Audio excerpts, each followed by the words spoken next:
שלום לכולם, היום אני בא להסביר לכם איך להוריד מגוגל, או יותר נכון אתרים כמו 4shared או 2shared, לא משנה, קבצים לאנדרואיד, כמו משחקים ותוכנות שעולות כסף, אתם יכולים פה להוריד בחינם.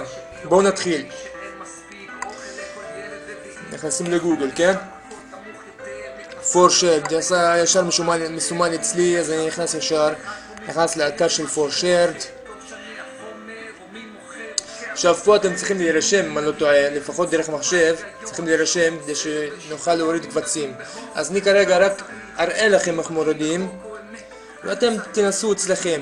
כל התוכנות שנמצאות פה הן תוכנות מלאות, ולא משהו שפרי.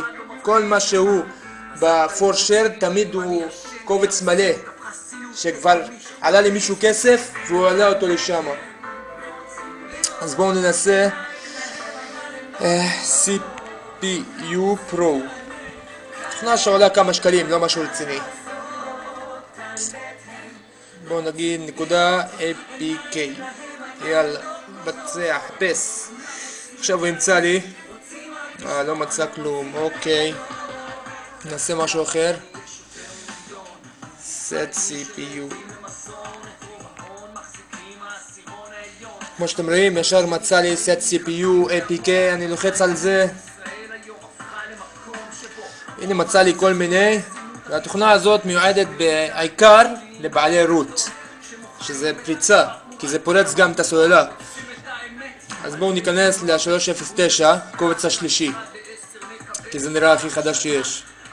עכשיו נחכה פה שיספור לנו עד 0, ואז יראה לנו את המילה דאונלוד. וננסה להוריד. במחשב צריכים להירשם ולהוריד. פה אני לא בטוח, אבל בואו ננסה בכל מקרה. אם לא, אתם כבר הבנתם את הדרך, אתם תסתדרו. בואו נלחץ על דאונלוד.